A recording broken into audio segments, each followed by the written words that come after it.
What's up, hybrids? Welcome back to another episode of the Phantom Hybrid Podcast. This is Hanako, and I am here with Anthony and Lori, and we are discussing this season one finale of Wheel of Time. And we're going to start this a little bit differently because, Anthony, I need you to explain this opening scene because these are characters I don't know.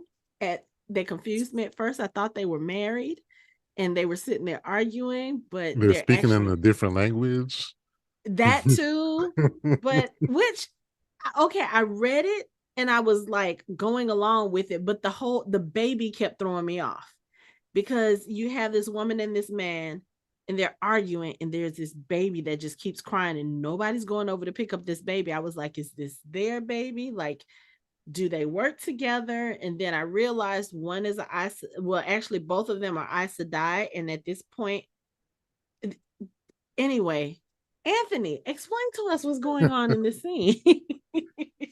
Okay, so I'll tell you what's going on this scene, And then and you then can tell us why you can't stand it, why you I'll have issues with it. why have issues with it. Okay, so here we have Luz Terran Telamon, and Latra Posai Dukumi. Long story short, you have the leaders. You have the Tamerlane seat. We know it now as the Tamerlane seat. Remember, I told you, this is 3,000 years ago. Mm-hmm. So a lot of the things that we knew then or that they knew then have kind of been lost. Okay. So it was called the Tamerlane seat, not the Amerlin seat. Mm-hmm. And he was the Tamerlane seat of the male side, and she was the Tamerlane seat of the female side. But they work together. They're both Aes Sedai. And this So is this is the before the time. breaking of the world. This is Because before the breaking. okay. Real quick backstory. So these scientists thought it was cool to burrow a hole into the pattern. This hole that they created, called the bore, allowed the Dark One to exert his influence into our world. What is it? If you just because you can doesn't Doesn't mean mean you you should. should. Right.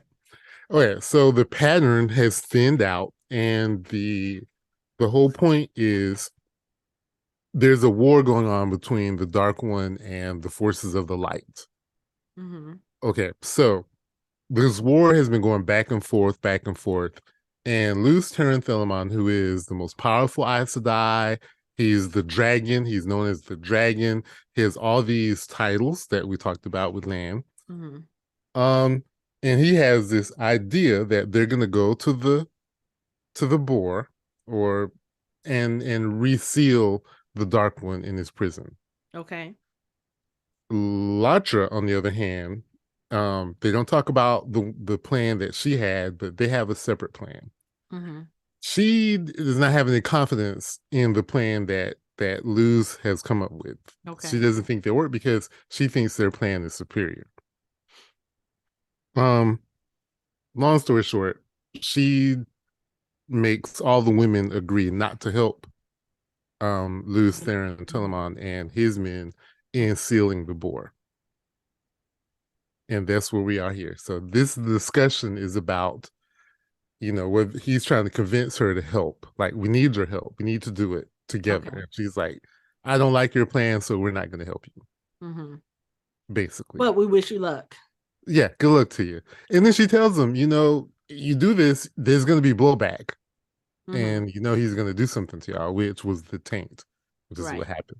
But isn't that awfully selfish of her? I mean, come on. You have to give and take. I mean, that's just hubris of thinking that, because she doesn't like his plan, screw you, and we're going to do our own way. I mean, that's not the way to be a leader. And in the end, her plan wasn't any better, actually. The plan that they came up with was actually not any better at all. Mm. But yeah, I was kind of looking at that like, so you're saying that his plan won't work and y'all are refusing to help them. I'm like, but you guys have the same goal in mind. Yeah. Like he was trying to lock away the Dark One. So why wouldn't you help? I mean, plan And A, you plan you're B. actually you're assuring that it will not work Right. by not helping. Right. I don't know that whole, like I said, that whole scene just kind of threw me off because I understand the gist of what they were trying to say and what they were doing. They basically were showing us what led to the breaking of the world. Oh, okay. So y'all were supposed to be working together. You decided not to help him. He decided to move forward with his plan, and somewhere along the line, it didn't work. So it wasn't going to work without the women, yeah. period. It just wasn't. So And I was looking at that, but like I said, that baby kept throwing me off because the baby was in the crib, the baby sitting there, making noise, and then he goes over and talks to the baby. I was like, is this baby supposed to be like important, or was it just there? I don't know. It threw me off. this is one of those things that the writers in this show tend to do by telling you something without actually telling you something. Okay. Which is, I'm hoping that they're not trying to do this with men's vision. Because remember how in Rand's vision, or in men's vision of Rand, he picked up the baby? Mm-hmm. It's very similar to the scene, the end of this scene when he picks up the baby. And so it's like, you already told us he's a Dragon Reborn. So Well, no, he didn't even pick up the baby in did he this not? season. Did he not pick it up? I thought he He did. just went over to it. He was like, "It's okay, Yeah. sweetheart. Daddy's here." And then he gets up and he turns around and walks off, and the baby is mysteriously already asleep in the crib. But I think that the other interesting thing too was once they show us, he walks away from the crib, the baby is asleep, and then they show us the outside. The outside, and was that supposed to be Tarvalon?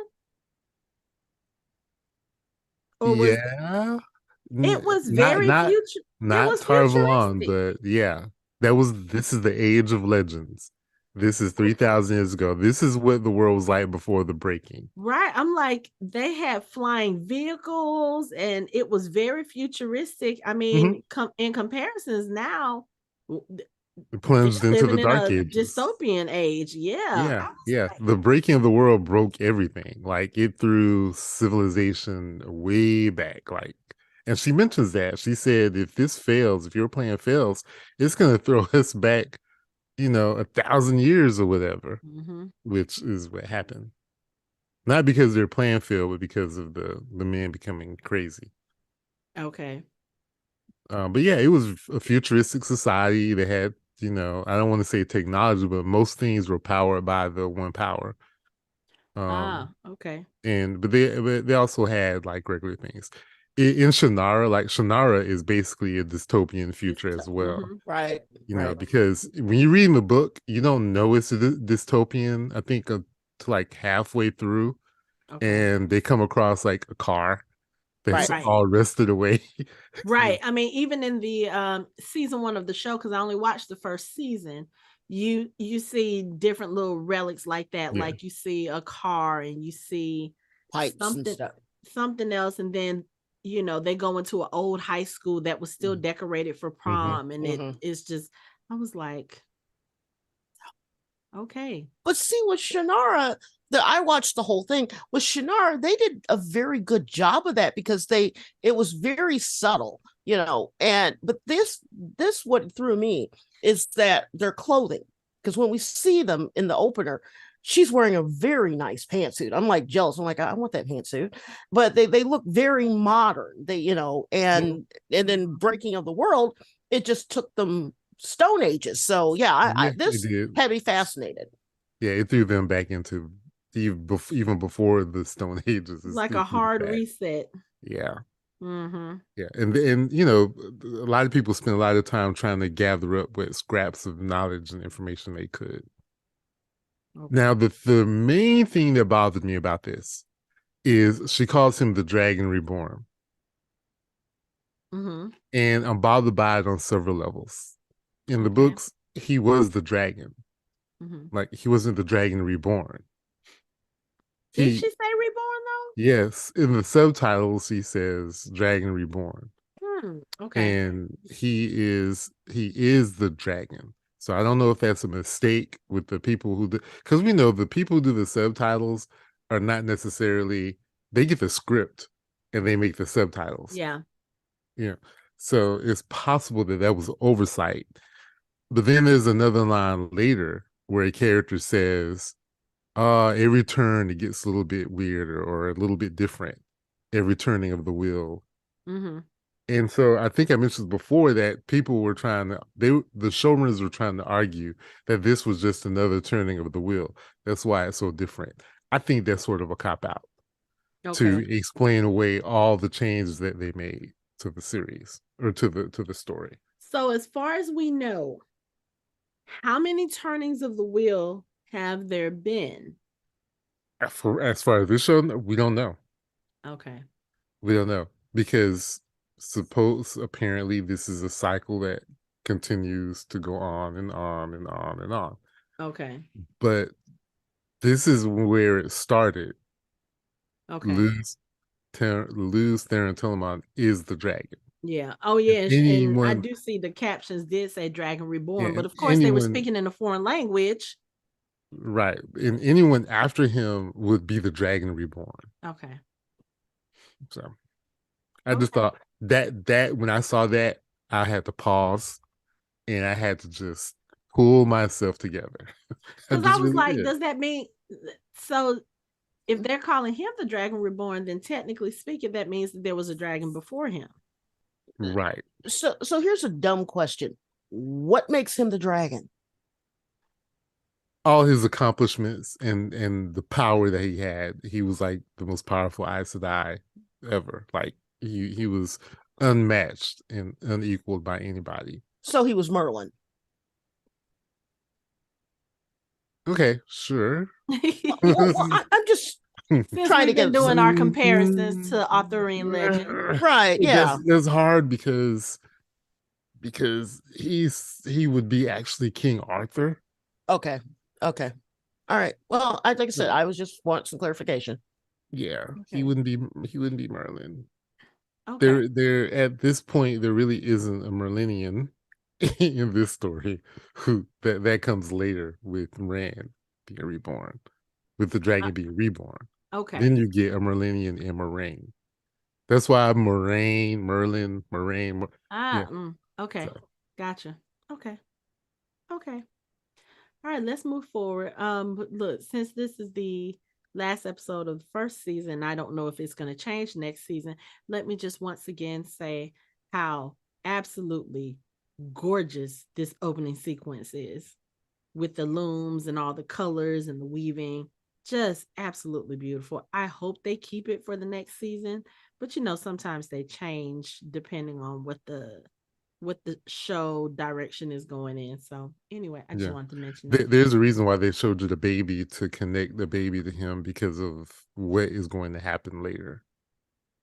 In this episode, you mean with Rand No, with or later on with in the the story? story, with Okay. the story. Yeah. That's what I was wondering. Because, like I said, we've discussed this with other shows before. Sometimes they focus on like one little detail that makes no sense in the grand scheme of things, but it's always like they're foreshadowing something that's happening later. So that's why I was asking. I was like, why do they keep Yeah, focusing on this baby? they're setting you up for something they're doing it a stupid way to set you up for something that could easily be told. Okay. But they're trying to appeal to an emotional part of you with this Okay. Okay. without giving too much away. Okay. Which is why I didn't go through his list of names because he has one of them. Yeah, Yeah, it's we not don't good. need the that was long because I was like, when you read the names before, I was like, this is longer than Daenerys's title or Jon Snow's title. If you think about oh, that's a lot of names. I don't need to do that. Okay. So back at the palace, Egwene and Perrin, they have a little talk. They're good, because she's worried. She's trying to go after Rand, and Perrin is like, "Look, we don't know where he went. We don't know where they went. We can't go." And that's when she says to Perrin, she's like, "I love him, Perrin." And I was like, "You think Perrin didn't know that already? Like, come on, we all knew that." But anyway, it just opens the door for Perrin to be like, "I do too," you know but we gotta play this right. And then she's like, "Are we okay?" And he was like, We'll always be okay." Okay, so they've made up. They have no weird stuff going on between them. Okay, cool. So Also in the palace, you have Lan sitting on the balcony. And he's worried, of course, because Moraine has masked their bond. So he can't feel her, he can't follow her, he can't protect her. And he has this conversation with Nynaeve when she comes up because he wants to go after them. And you think that Nynaeve is going to be like, no, you can't go after them. You can't, whatever. But she's actually encouraging him to go because she wants Rand brought back. And she was like, you bring him back safe. And then they have the most lovely, out of place. Well, I won't say out of place, but I was like, this is not the time for you to declare your love. Like, you could have did that last night. Lan just has a way with words with her. I'm just, anyway. He says, I will hate the man you choose because he is not me. I was like, really? Because he's encouraging her to go to the White Tower. Yeah. Because he knows that if he goes after Moraine and Rand, that he'll probably die. Yep, he may not come back. He's not going to come back. Mm-hmm. So when he says that to her, I was just like, oh, that's the thing. Because she tells him, she was like, after the trolloc attack in the Two Rivers, when I tracked you guys, when I followed you, I wasn't tracking you. I was tracking her, because Lan seems to have he can disguise himself well enough that people won't track him. But she says, Moraine has a tell. I can tell it to you if you want. And he was like, you want me to go after them? And she was like, I need you to bring him back. So then that's what he says. He was like, you are a wonderful, what did he say? You are a wonderful woman. Did he say that? I think you are as beautiful as the sun. No, not yet. He said, hold on. Oh, he tells her, he was like, you'll let me go without you. And she was like, you bring him back. That's the important thing. And he says, you are a remarkable woman, Wisdom. Oh, yeah. And she reminds him, she was like, a wisdom never weds. But if I go to Tar Valon, it may be that I'll be something other than a wisdom. She'll be Aes Sedai. And then that's when he tells her, he grabs her hand and he was like, I will hate the man you choose because he is not me. I was like, is he about to declare? He was like, and I will love him if he makes you smile. You are as beautiful as the sunrise. You are as fierce as a warrior. You are a lioness, Wisdom. I was like, and she has not kissed him yet? Like, he's giving her all these platitudes. You had me at hello. Right. And he was just like, tell me how to find them. I was like, that's probably the hardest thing, either one of them, because they're like, we got more important stuff to be thinking about. But this man just literally like poetry. Who's going where what, huh? Do we have to leave now? Can we take like 10, 15 minutes? Like, yeah, anyway. But I love that scene between them because it was so funny, because at first when I watched it, it's like, is he that in love with her already? Then I forget all of this is taking place in the span of months. Yeah, it could be a couple of months now. It's been 3 or 4 months. Yeah, it's been a while. So I'm like, oh, okay, well, yeah, that kind of does make sense. Mm-hmm. But anyway, so Lan is getting ready to go and try to track Moraine. Perrin, Egwene, and Nynaeve, they are staying behind in the city because pretty much the city is about to be evacuated. The king, or is he a king? I know they keep referring to him as Lord, but is he a king or is he just a ruler? We'll call him a king. Okay, we'll call him a king. So the king and his sister, they are gathering their respective forces to try to fight off what appears to be a trolloc attack that's coming. Nynaeve, when she's on the balcony once Lan leaves, and Egwene comes to her and she's sitting there, she's trying to listen to the wind, and she says she can't hear anything. She hasn't been able to hear anything since she channeled. So she asks Egwene, can you hear anything? Egwene closes her eyes and we can all hear like screaming, grunting, sound almost sounds like running. Mm-hmm. And it's basically the same, as she says, the same thing that they heard during bell time. She said, but where that was a whisper, this is a shriek. So basically, where we had maybe 500, 1,000, 2,000 trollocs, oh, this is a much bigger incursion we're about to have. So they're staying behind. Instead of fleeing the city with everybody else, they're going to try to stay behind and see what they can do to help. It's a lot of stuff going on at the beginning of this episode. You've got that stuff going on in the palace. You've got Rand and Moraine in the Blight. Rand is dreaming, and the Dark One comes to him in his dreams. Now, I will say, when he had the dream at first, and Moraine was talking to him, and all of a sudden that sword came through Moraine's mouth. You thought she was done. Dude, when I tell you I shrieked so loud in my house, I was like, oh, they pulled a Ned Stark. I really thought she was dead. Yeah. And then we find out it's just a vision. You know, it's like the Dark One is getting into Rand's head, I guess, trying to sway him to his side. Yeah. Remember the Dragon Reborn is either going to break the world. It's going to fix the world or break it. Or break it. Yeah.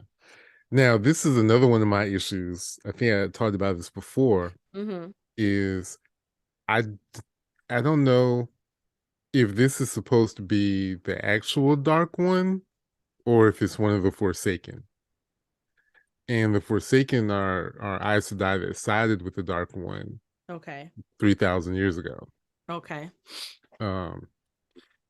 So Well, I don't really know. And the way they've done it, like they haven't introduced any of the Forsaken so far. Yeah. Which, I don't know.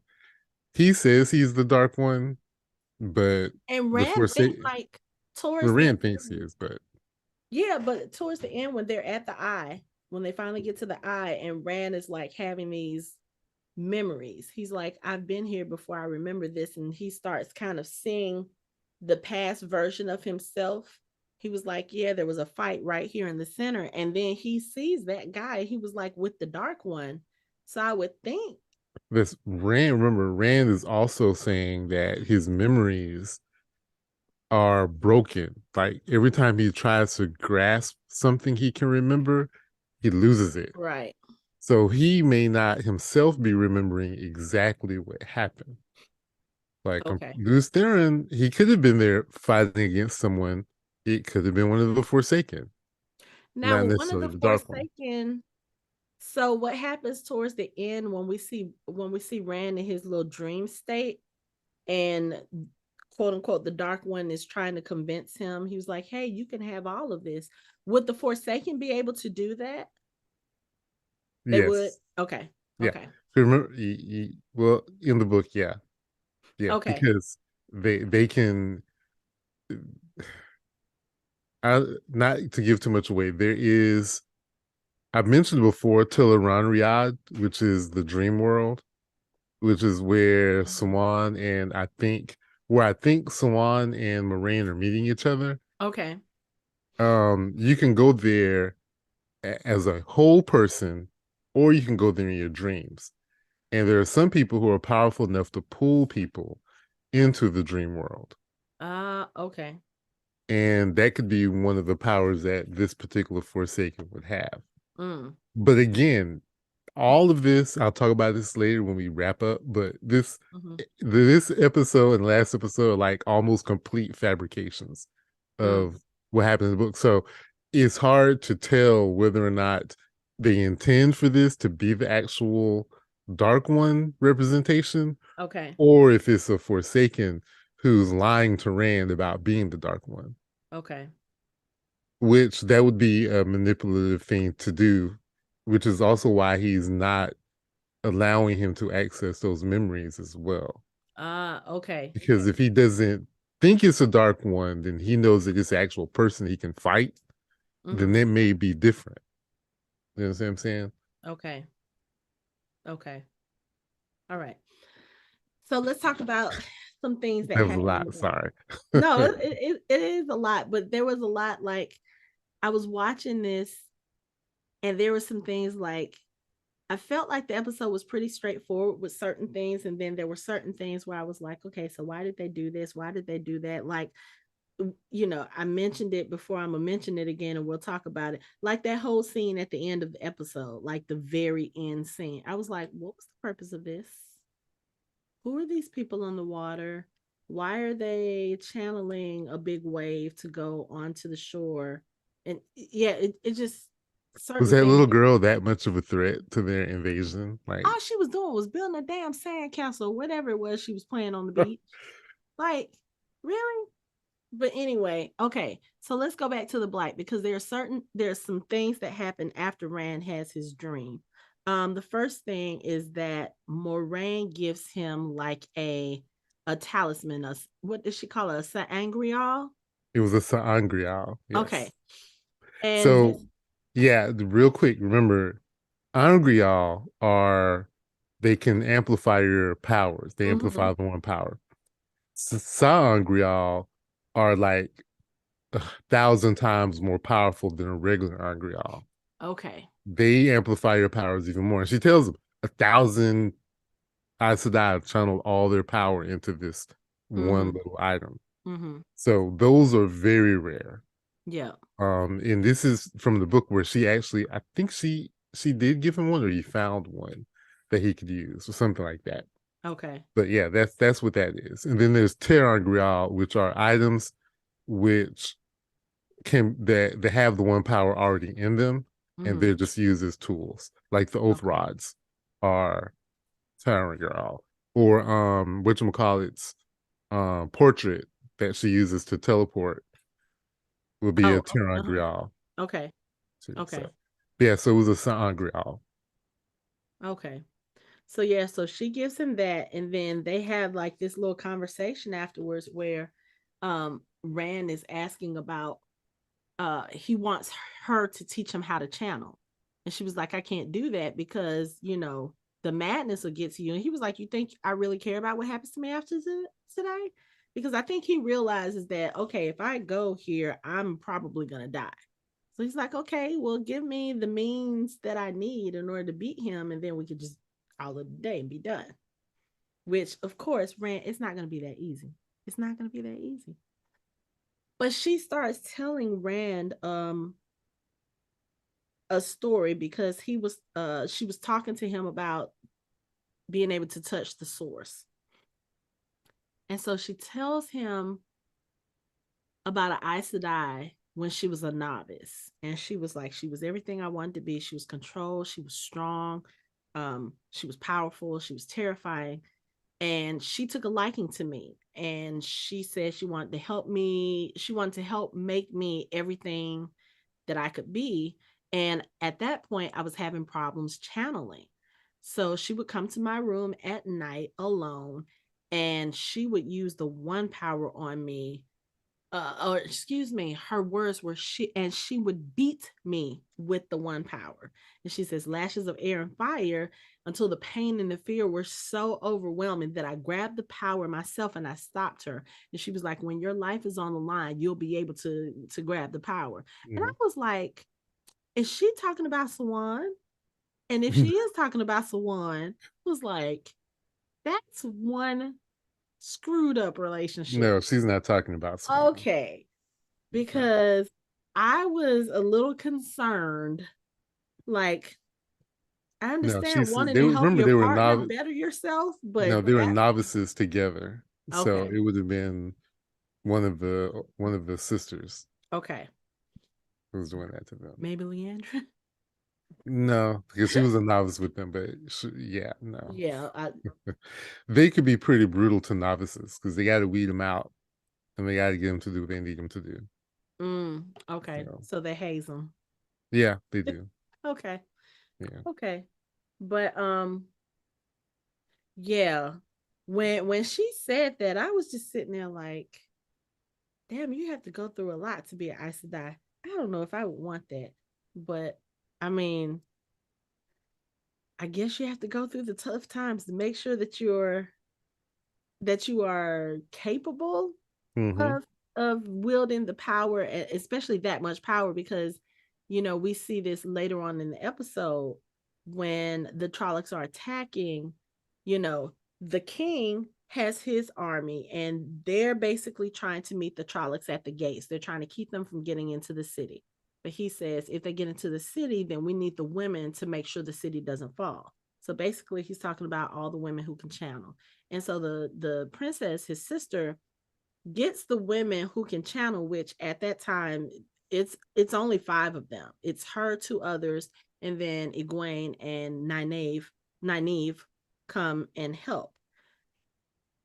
And we see them all start to channel, and basically what happens is they link their powers with each other so that they can create this one one big blast that will take out the Trolloc army. And it does work, but we also see what happens to the women. Like several of the women, it burns them through Mm-hmm. because I guess they're not meant to handle that much power, or maybe Mm-hmm. they're not strong enough to handle that much power. I mean, it's bad enough you're trying to channel all of that into one person. You're channeling four other people's powers into one person as well. But yeah, If she had been, it can be done, but she wasn't trained really to do that. right, because she like Moraine said, she went and trained with the sisters, but she wasn't strong enough Yeah, to become an Aes Sedai. So yeah. So I'm guessing once she Moraine held would have that, been able to do it. yeah, Moraine, any capable Aes Sedai would have been able to do it, to Yeah. link. That's one of the things in the book that happens is linking is a Mm-hmm. very common thing that Aes Sedai do to Okay. channel together. Okay. Um, Yeah. I yeah. mean, I applaud her her willingness to do it. And I mean, it worked because they were able to get rid of the Trolloc army, but Mhm. three of those women lost their lives in the process, and Nynaeve almost loses, Almost like died. she almost died or did die. I'm Almost almost died. died. I'm Okay. gonna stand by that. The one power cannot bring people back from the dead. If it was Okay. possible, it would have been done. But she was pretty She was crispy. pretty close. She was She pretty was close. Remember, pretty she's tough. crispy. She's a fighter. And actually, this is an example of, remember I talked about wilders and how they burn themselves out because they Mm-hmm. don't know what they're doing. Mm-hmm. This is an example. This shows you what actually happens to wilders who grow up and aren't ever trained in the one power. Mm-hmm. They'll draw on it and not be able to do anything with it and lose control and just burn themselves out. Yeah. But I think the really interesting thing about that part was that when Nynaeve and Egwene realized that they were, I think Egwene, because she was in closer proximity to the princess, she was starting to burn up first. And then Nynaeve realized what was happening, and they kind of disconnected from the princess, but they were still connected by the power, the Mhm. one power.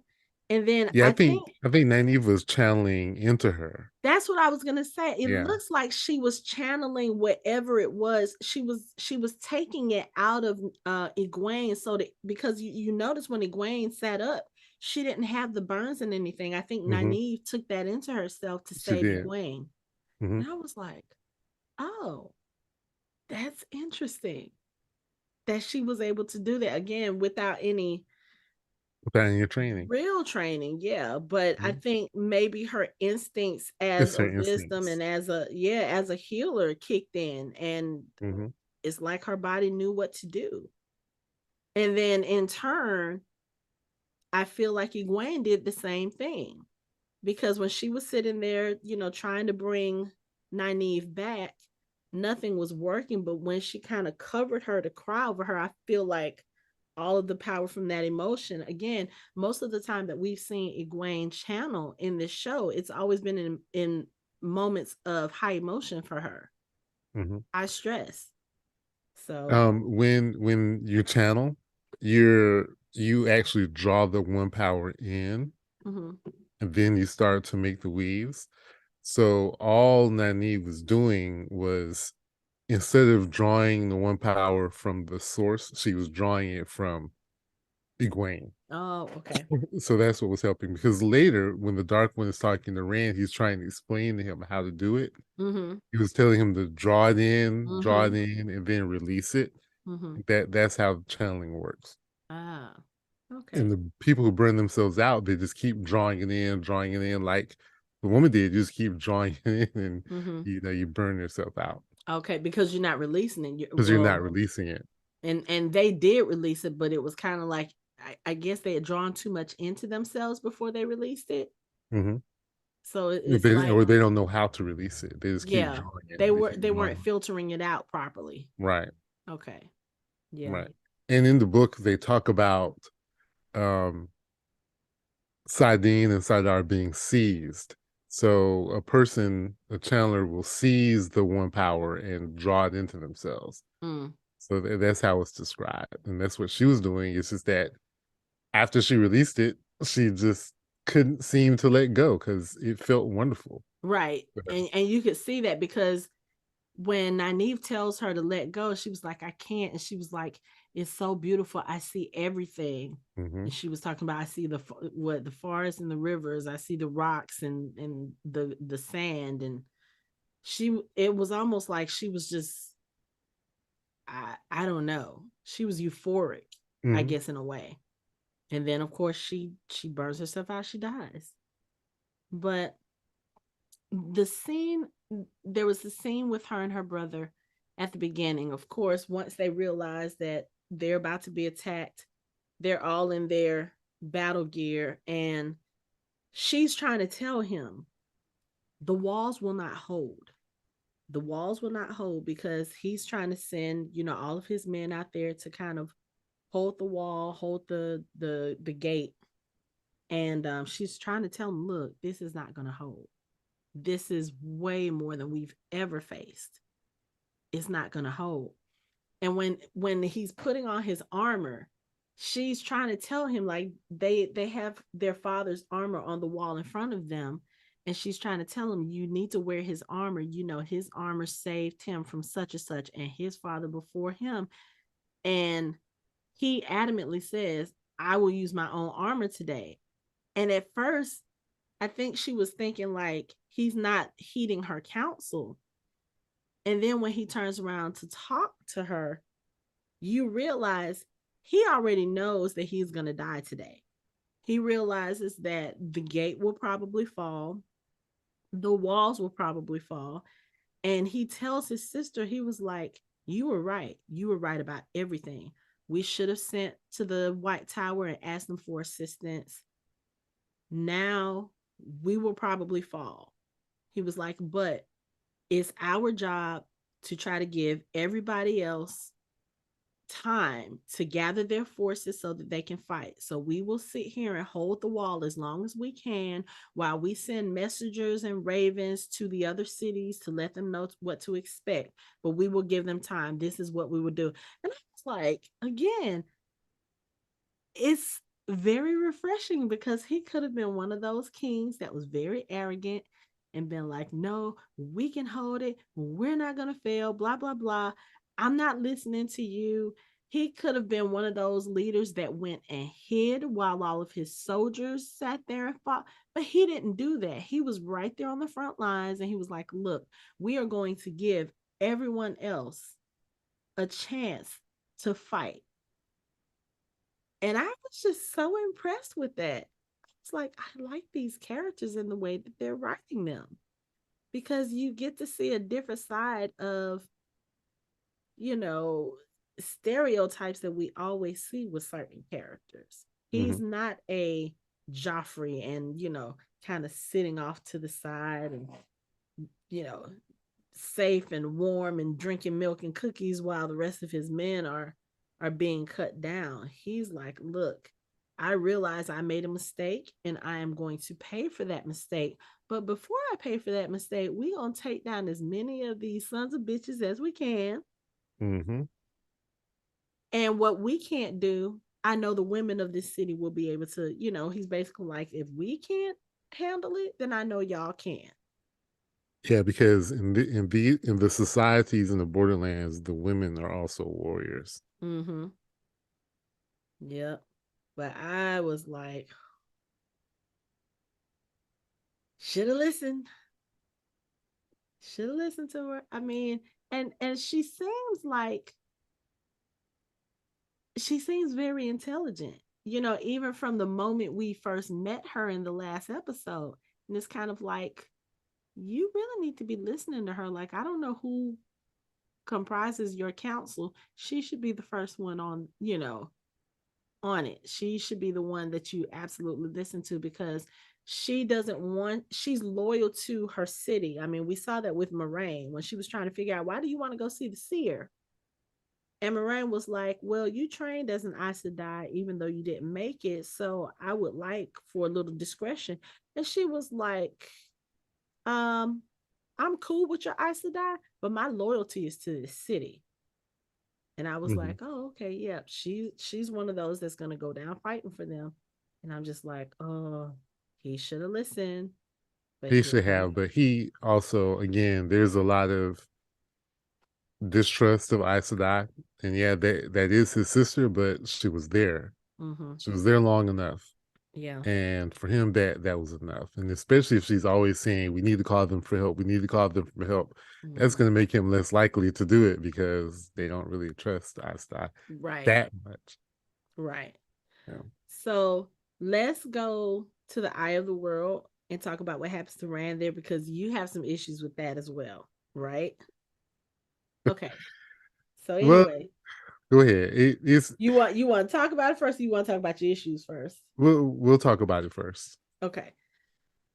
So Rand and Moraine, they find this, I don't even know what to, underground fortress, I guess you can call it. Like, it's basically this hole in the ground that has like lots of steps, and it's a structure. It looks like it may have been the bottom part to a structure, maybe the top portion of it has been lost to time or whatever. But they go down into this thing, and Rand is starting to remember bits and pieces, or he's starting to see visions of what may have happened. So he sees his past self lose, what's, Luce, Theron, Telemon. okay, that person, You just call him Luce. loose. So he sees the dark one, and he knows that they fought, and he's trying to figure out what else happened, because again, like he said, he's only putting together bits and pieces in his mind. And when he reaches down to touch the symbol, the eye symbol that's in the middle, he kind of looks, and his surroundings have changed. He's inside a cabin. It's a nice little cabin. There's a baby crib in the corner, and he's looking very confused. So he walks outside, and Egwene is out there with their daughter. And he has no clue what's going on. He was like, so when did we come here? She was like, after we returned from the eye. Okay, so we're together. We're, I guess, married, have a child, and he's confused. He's sitting there, he's holding the baby, and he's happy for a moment. And then he realizes, he was like, something's not right. So that's when Egwene comes to him. She takes the baby from him, and they have a conversation. He was like, how long have we been here? And he's trying to figure out if this is real or not. Because of course, in his mind, he knows that this is not real. He's not married to Egwene. They don't have a child together. And what's going on the outside world is that he is unconscious, and Moraine is trying to wake him up. Now, in the midst of that, the Dark One appears to Moraine as she's trying to wake up Rand, and she tries to use the One power to attack him. Of course, he's the Dark One. He stops it, and then he does something to her. It's almost like he I don't know if he's channeling the power back into her, but she looks like she's strangling. And then she starts moving her hands in this weird way. And he was like, how odd it is to have the source at your fingertips, but you can't touch it. And I was sitting there like, did he take away her magic, or her ability to channel? And I don't think he took it away, but he took it so that she can't access the source. So it's Yeah. almost the same. Yeah, in this world, you can either be shielded, which is what they were doing to um um Logain, Mm-hmm. or you can be steeled or gentled, which is what they did to him after he killed Right. whatchamacallit. So being shielded, you can sense the one power, but you can't touch it. So the fact that Mm-hmm. he said that to her makes me think he shielded her. Okay. And also something came over her, like her whole body, and Mm-hmm. went inside of her, which is like just like a shielding. If he Okay. gentled her, she would not be able to sense the power at all. At all. Okay. And that's what usually drives a person crazy Okay. when they're gentled. They don't Oh, they okay. don't even feel it. Okay. But yeah, because he made mention to her, he was like, oh, so now you see what it feels like. Cause you could see her, she's looking at her hands and she's moving them in this way, like almost like she probably feels it right there at the tip of Mm-hmm. her fingers, but she can't do anything. It's kind She of can't like do that anything. kind of itch you can't scratch. Mm-hmm. And she was just looking horrified because he was like, oh, okay, so now you get to see what it's like. I was like, oh, I hope he didn't do that. But yeah, Yeah. he And did. and shielding usually requires constant monitoring. But this is the dark one, So so it is a dark one. So we'll give him that. yeah. We'll give him that leeway. But while she's going through all of this outside and inside Rand's head, like I said, he's trying to figure out if Egwene is real. So he tells her about this one little incident when they were kids. She got mad at her mother about something and they packed some bags and they decided to run away. And I forgot what it was that made them stop. I think they were cold, they were hungry, they stayed overnight up under a tree, and then the next day they decided to go back home. And he said, we carved something into the tree. What was it? And the way that they were playing it was like, when you see scenes like that happen in TV and film and stuff, usually the person that's being an imposter, they don't know what the secret code or what the secret thing is. But this one did. And she was like, our place. And I forgot what the other words were. But basically, this is our place for all time, forever. And he was like, oh, it's really you. It's really you. And, I think one of the things that, again, was so interesting to me about this scene is this is everything that Rand wants. He wanted to marry Egwene. He wanted children with her. And when she's like, "Oh yeah, this is good. This is what I want. I want to be here with you." And then all of a sudden everything freezes. She's frozen mid whatever. The baby is frozen in the crib and then the dark one approaches Rand and he's basically telling him, okay, look, this is the thing you want. If you side with me, this is the thing you can have. You can reshape the world in your image, whatever it is that you want. And that's the thing that starts to get Rand kind of like, oh, okay, this might be something I want. So he starts telling Rand how to channel. He was like, yeah. He was like, all you have to do is envision. He was like, that little girl there in the crib. He said that you just envision it and she will be real. This will be yours. Everything will be, what you want. So you see Rand starting to channel and you see him starting to feel like the enormity of that power. And he almost grasps it. Meanwhile, outside his body, Moraine has a knife to his neck because she's telling the dark one, she was like, I know that there's a battle going on between the dark and the light for him. She was like, but I am prepared. If he decides to choose the dark, I will kill him right here, right now. Yeah. She was She like, said I'll make that choice for him. I will make that choice for him. And she literally has the knife to his throat and it's cutting into his skin. You see blood on the knife. Meanwhile, in his head, Rand is, like I said, you see the channeling and you see the weaves going around him and you see it going around the crib. And the dark one was standing next to him. And I think had he not moved, Rand probably would have been taking over. He would have been consumed. but the dark one moved back, I guess, to let Rand see, okay, now you've got the weaves around your daughter, now put your weaves around her and this will all be yours. And Rand turns around and he looks and he says, I know about what I want, but what about what she wants? This isn't what she wants. What about the woman who wanted to be a wisdom and who wanted to be an Aes Sedai? Who wanted to go to Tarvalon, the White Tower. Right, wanted to go to the White Tower. He was like, the woman I love doesn't want this.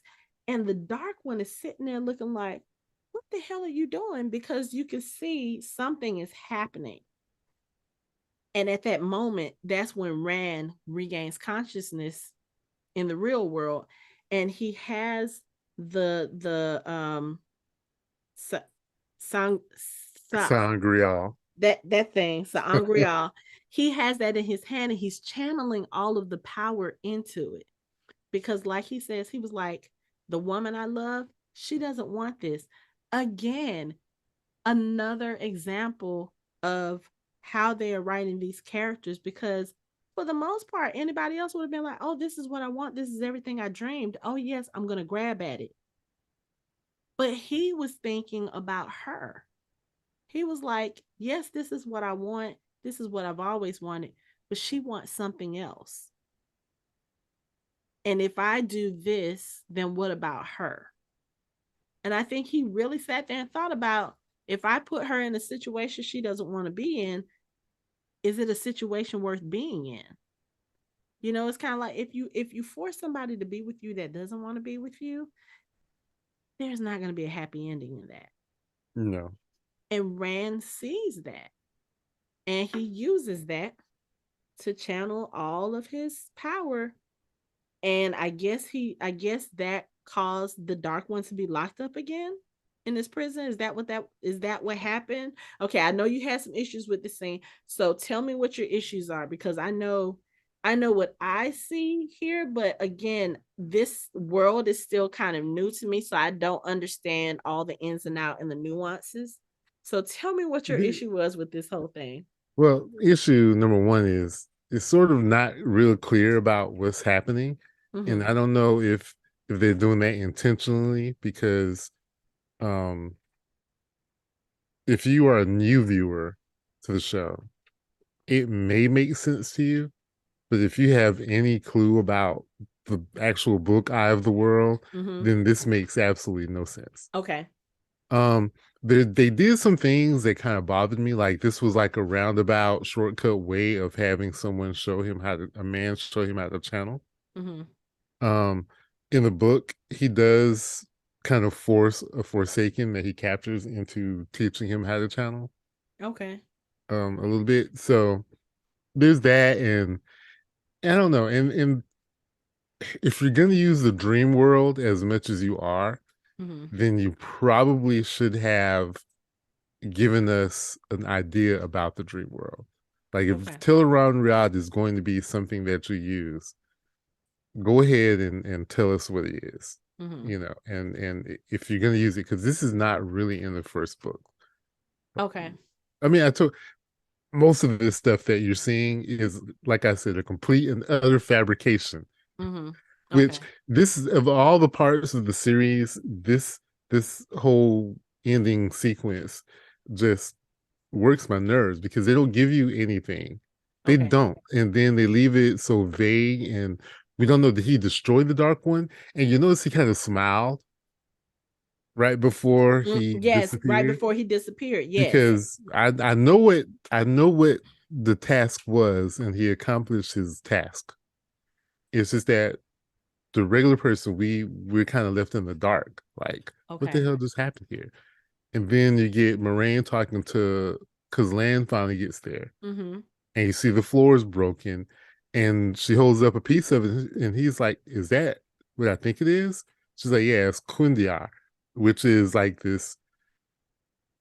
It is a material that is impossible to break. You can't even break it with the one power. But here it is. The floor is all broken into pieces. And like, what does that mean? Okay. Because I was wondering about that too. I was like, I, because she I just could kept I could holding it. I could explain it to you, but it would be too much of a spoiler. Okay, okay, that works. But yeah, and when Lan finds her, he asks, oh, because what happens is after the Dark One is banished or whatever it is that happens to him, Moraine was telling him, okay, we can go back. And he was like, I'm not going back. He said, I already felt the stirrings of madness when I channeled. He said, is it true what they say about men who channel that eventually the madness takes over them to the point where they kill all their friends and loved ones? And she was like, it is. I'm not going back. Do me a favor. You tell them I'm dead. And she was like, I can't lie. He was like, I'm sure you'll figure something out, but I'm not going back with you. And he leaves. And then when Lan comes and asks, he was like, Rand. And she shakes her head. And then she says, The he's sugar said gone. no, but she had to say he's gone. Mm-hmm. She couldn't lie. Right. She tried to shake her head like, mm-mm. Then she was like, he's gone. And then, Lan is like, okay, so unmask our bond. She was like, I can't. The Dark One, I, I can't touch the source. And then she absolutely breaks down. I was like, I think this is the first time we've actually seen Moraine break down at all in this season. But she can't touch the source. So, it kind of makes me wonder, like, I know what happens to the men when they can't touch the source. Will the same thing happen to her? Like, will she start descending into madness because she They can't don't. touch it? I exaggerate when they're going to madness, but there's a longing that you Mm-hmm. have, and there's a difference. There's a difference between being shielded, because being shielded is just frustrating. Like, Mm-hmm. it's just frustrating. It's depressing. You see it, you can't touch it. The ones who are stilled or gentled, Mm-hmm. they can't sense it at all. They're Mm. the ones that kind of But kind I of don't know. I guess lose it for or whatever. me, I feel like You think that would be worse? I think it would be reversed for me. Yeah. Like, if I can't Mhm. feel it at all, it's almost like it's never been there. Then I would probably have to figure out how to deal with that. And yes, that will be hard. But feeling it, knowing that it's actually there and not being able to do anything, I think that would drive me mad. So Yeah. it's sort of like a when someone loses a limb, Yeah, like phantom limb. Yeah, it's phantom kind of limb. like they Yeah, say you can still feel it, right. but it's not that. I think that would drive me nuts, especially the way that she described it. And you see the way she's looking at her hands. It's almost like I said, it's like that itch you can't scratch. Like, you get an itch up under your skin, and no matter how much you scratch on the surface, it's still bothering you up under. I feel like that's kind of the sensation it would give, or like your hand when it goes to sleep. Like, you sit there and you try to do whatever it is to wake your hand up, and it just feels like you can feel the sensation on top of your hand, but you can't really do shit about it. I I think think it would. that would drive me nuts. I think it would drive you nuts, but the person that has the loss and the longing for it, like if Mm-hmm. you have actually had it before and now Yeah. you don't even have the hope. Like, at least if you can see it there, you might think, well, maybe it'll come back. Maybe I'll be able to touch it at some point. Well, when it's gone, it's gone. Mm-hmm. And like, you can't sense, you can't feel it. And those people tend to have worse endings than those who are just shielded. Mm. And also, again, this is the problem I have with this. Shielding is a temporary thing that they do to contain people who can channel. Mm-hmm. So we don't really have an example of someone who's been shielded for, the rest of their lives. They're Right. usually only shielded for a little while until they determine, whether we should steal you or do something else. Mm-hmm. Because remember, I told you the oath rods were actually tools used to force Aes Sedai or channelers who did something bad to make them promise to never use the one power again. Mm-hmm. So those people can feel it, they can sense it, but the binder made them not be able to channel. Okay. So it's also bad for them too, but none of it is canonically, or whatever that word is, Mm-hmm. as bad as being stilled, where you Okay. can't touch it at all. Okay. Okay. And we have examples of characters being stilled in the book, and they were in pretty bad shape. Mm-hmm. But shielded people, the shields tend to go away. Like there Okay. was a time one of our favorite characters got shielded, but that was because they were moving the character from one place to another, like they were doing with Logain. Mm-hmm. So Okay. it's not a permanent shielding is not permanent. And I don't think that's a spoiler, but this is something we really haven't seen before, where Okay. the Dark One shielded her. And I Okay. don't know if it's temporary or permanent. Or permanent. Or maybe it's just all in her mind.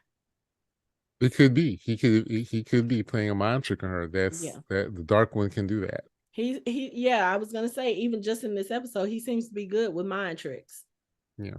So, okay.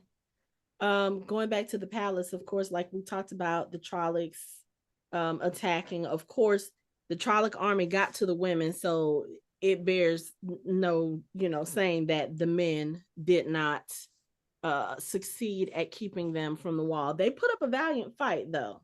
Mm-hmm. But inside, the king had tasked his two his two leaders to do something, and we see them, they're trying to dig up something from up under his throne, and it's some kind of box. They say that it's The Horn of a Valir. horn. The Yeah. Horn of Valir. Mm-hmm. Mm-hmm. And it's supposed to be sounded at the At the last last battle. battle. Mm-hmm. But when they talk about it, they say, "Oh, but that's not for us. It's for the For the Dark One." So I dragon. guess what they're trying to do is they're trying to move it to hide it from the Dark One, because I'm guessing it probably calls all the Dark One's people to them. Is that what that is, or how does that No. work? The Horn of Valir is to be blown at the last battle to call all the heroes of legend Oh, to the okay, last battle. okay, Um, it pulls them out of the wheel and brings them to the last battle to fight for the light side. oh, that might have been something we might have needed to know, because the way that they made it sound when they were saying, okay, so because I think Perrin went to go help get it out, because Yeah. of course the girls have gone to channel, and he's sitting there trying to figure out what he's supposed to do. He's like, okay, the way of the leaf is wrong, you know they're out there about to die. We need to do something with violence, and Loyal is like, no, we don't have, there are other ways to help that's not violent. So they go to the throne room to help with this, and when they pull it out and they explain to Perrin, yeah, this is the horn of Valir. Valir. Valir. Valir. And it's to be sounded at the last battle. And he was like, I kind of think we might need to do that now. They're like, no, it's not for us, it's This for the is not. last.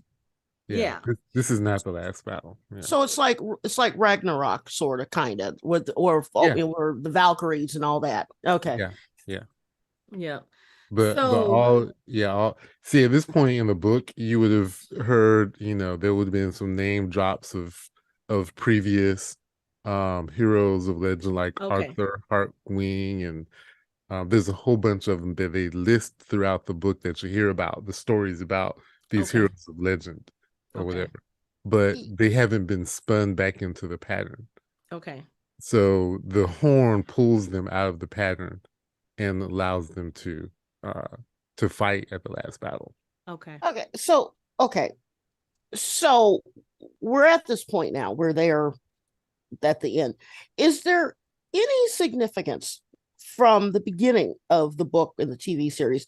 Why did Robert Jordan take, in my opinion, pages and pages to do the whole, when he and his father were going into the village when they first got attacked? I mean, that was a significant part of the book.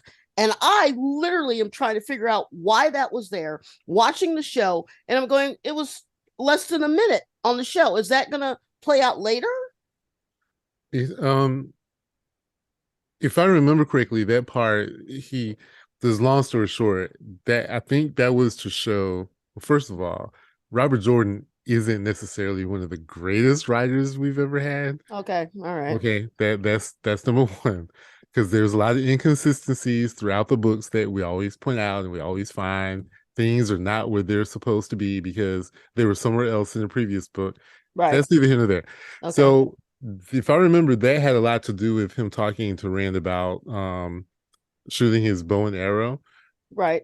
A lot of that talking about the flame and focusing on the flame. That's how he was able to learn how to channel easier. Was he was able to associate channeling with how he learned how to shoot a bow from 10. Oh. So that's what all that was about, really. Okay, that's just convoluted. And that was okay. All right. Okay. I get your point. Because it's the same way when Nynaeve was talking to Egwene about being in the water and flowing with the river. That was it's just that they didn't do it with Rand and his father. He didn't talk about the flame and focusing on the flame and all that stuff. Okay. All right. Just I was curious. That's why it's in there. Okay, and I think the other major thing that we need to talk about, we were talking about the horn, and of course, at this point, once they get the horn out, Perrin just happens to see somebody passing his peripheral, and he looks in his pad and fang. He is in the palace. So of course, Perrin goes after him because he's trying to figure out, like, what the fuck are you doing here? And in the meantime, we see the pad and fang is accompanied by 2 fades. Mm-hmm. They come in, they kill some of the women that are guarding the entrance. And then when Perrin starts to hear some commotion, he goes back running towards Loyal because he left Loyal with the rest of the guards that were, getting the horn up. He comes back. All of the guards have been slaughtered, and Pad and Fane is there with a knife in Loyal's chest. And I think that was the dagger. Was it the dagger? I think it was because they showed a brief flash of it and it looked very similar to the, and I don't freeze frame anymore. So whatever. You freeze framed something last week. I don't want to hear it. I deny it. Whatever. Michelle freeze frame, not me. But anyway, so Pad and Fane comes in, he sits on the throne, and he just has this real nonchalant attitude. Like when Perrin's trying to figure out, he was like, why are you doing this? What the fuck are you doing? And that's when he tells Perrin, he was like, you are, what is the term again, Anthony, for what they are? A ta'veren. Yes. He was like, because you're ta'veren. He was like, 5 in one village. He was like, you may get 1, 2 at a time. He said, but 5? No, that's almost unheard of. He was like, so that's why we sent the trollocs, not to kill you, but to kind of flush you out. Because you guys all have a part to play, in the Dark One's plan. And he apparently already knew that Rand was the dragon because he said it. He was like, yeah, Rand might be the dragon, but you all have a part to play. And Perrin is just sitting there looking at him like, what the fuck? And he starts talking about he was like, basically talking about how special they were. And then we do see Matt show up. Was that Shadow Lagoth that Matt was back at? Did he go back to Shadow Lagoth? Really? I thought that was Tar Valon he was looking at. I thought that was the White Tower. I couldn't tell. It was dark. But you remember there was not a tower in Shadow Lagoth, but remember they had those taller buildings. So I thought it looked like he was in Tar Valon looking at the let me tower. See. Hold on, I gotta look. I'm not freeze framing. I'm not freeze framing. I'm actually like wherever he is very cool. Like there's nobody on the streets. And yeah. I think that is Tar Valon. So yeah, he's back. He does not look good. Mm-hmm. He looks like he's got some evil stuff on him. But yeah, so Pad and Fang is basically, he was like, why do you think I kept coming back to the 2 rivers over the last 20 years? He was like, it wasn't because I liked being there. It's because I was keeping an eye on y'all for the Dark One. So it's confirmation that he's a dark friend. Yes. Yeah. I mean, he's strolling through there with 2 fades. I kind of figured as much. Like those are not the kind of homeboys that you just chill with if you just whatever. But Okay, this is a point where, because Mike isn't here, I'm making a bad joke. Why does the bad black guy always got to have Jerry curl? You gotta let your soul glow. He literally missed it before he went on set. I'm serious. Don't shake your head. I'm sorry, I had to do that. I can't. I don't know which one was worse, Lori's or yours. But anyway, we gotta make up for Mike not being here. Yeah, exactly. Patton Fane has the box. He leaves, and so now he's got the horn. Rand is gone, and Rand at the end when we saw him, what was that he was looking over? Because I know it was the Why did my mind just go blank? Who? Rand? The creepy crawly stuff. What was it? The blight. The blight. Yes. So we see him and he's looking over the blight, and it looks like it's only a little bit of land cover in the direction he's going, and then there's like some hills. So I was like, okay, so where is he going? But I think that is the spine of the world. Okay. And the Aiel are on the other side. Oh, okay. So he's going to find his if he knows his geography, that's where he's going. Okay. So he's going to find his people.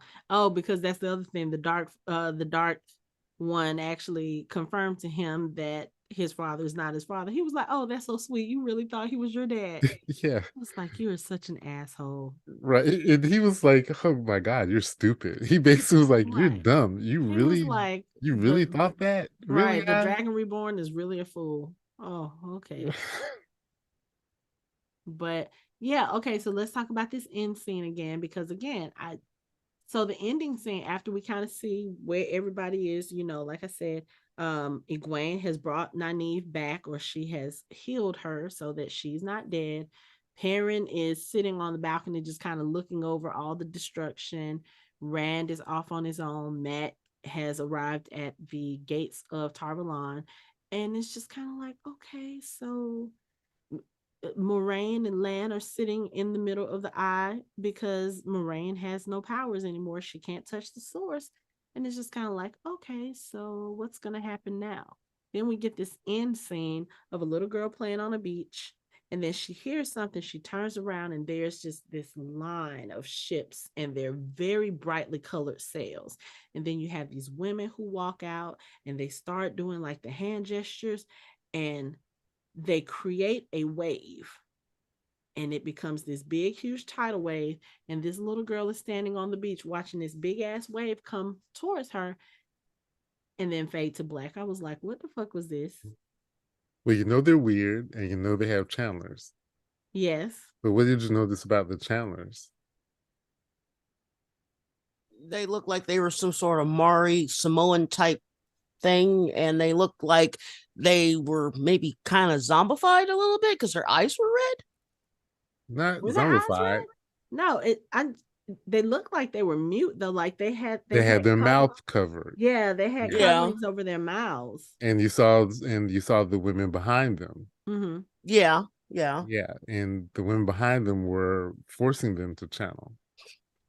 Oh, see, I didn't. I just watched. I didn't get that. Because you see, they were sort of giving them commands. Well, it looked like a whole bunch of airbending, to be honest with you. Seriously. It does. Yeah. It's all the same.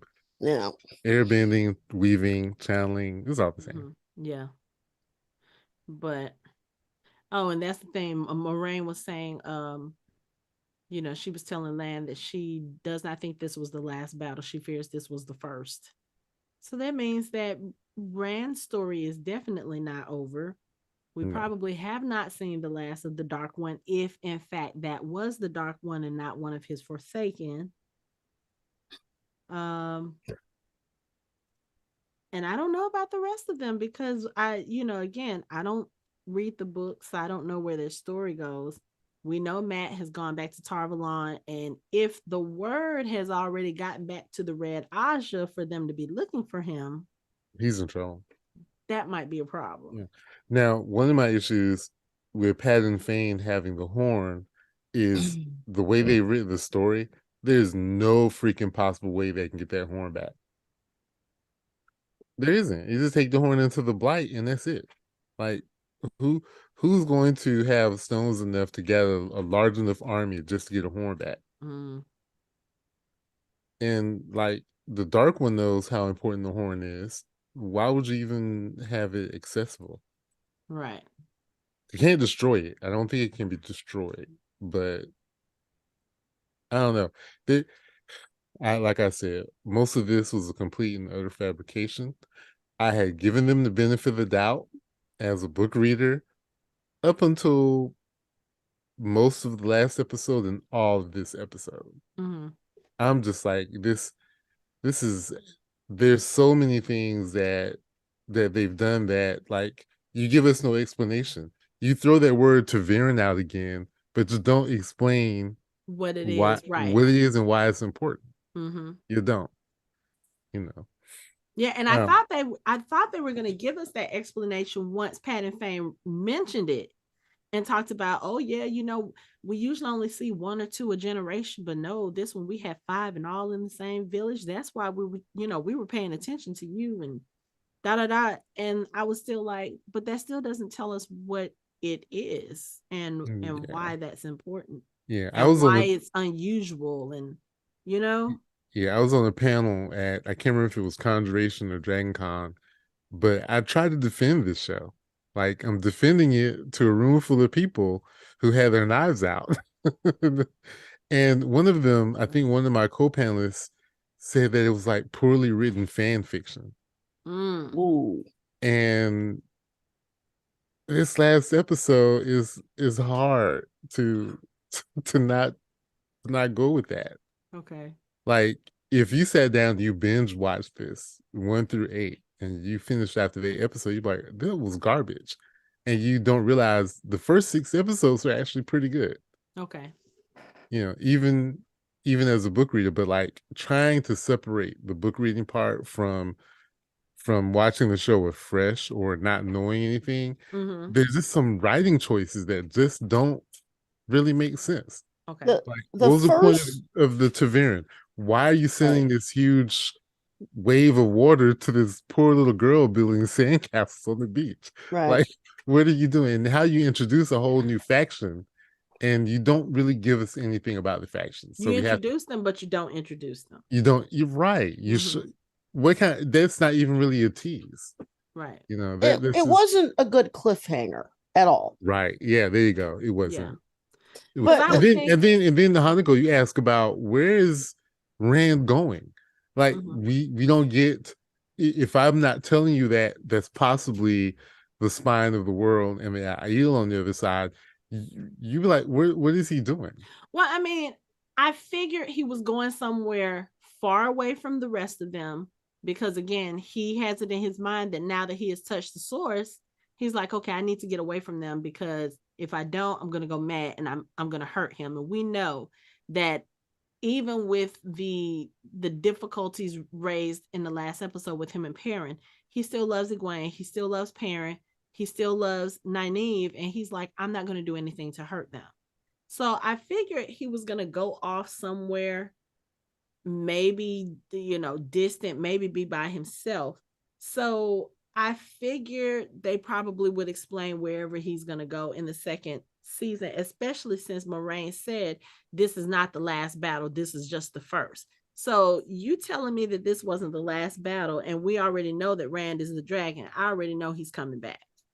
So it's just a matter of where his story is going to go from there. But yeah, I think that there were some things that they could have explained a little bit better. Like you said with Pat and Fane, if they had told us what Taverin were earlier, and explained that, then once he made that reveal to Perrin, then it probably would have been like, oh, that sort of thing. Or it would have been like, oh, that's why y'all were after us, or something of that effect. But it's kind of like you said, you throw out the word Taverin, and those of us who are unfamiliar with the books, we're just like, it's just another hard ass name we got to learn to pronounce. You know what it reminds me of?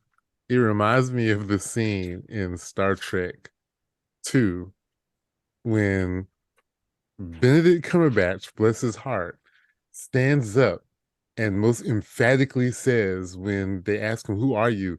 Khan Noonien Singh. And they're like, And okay. who? What does that mean? Yeah. Yeah. It's Oh, I very forgot about that. it's very similar to that. Like, we don't know who that is and who Mhm. you are and why that's important. Right. Or just like even in the first one with Eric Bana's character, I can't remember what his name was. The way he kept coming after Spock, and he was like, "You did such and such." Spock is like, What are you talking about? "I don't know who you are." I Or don't- like Thanos with with Scarlet Witch, she was like, "You took everything from me." He was like, "I don't yeah, even know I who don't know you who you are." are.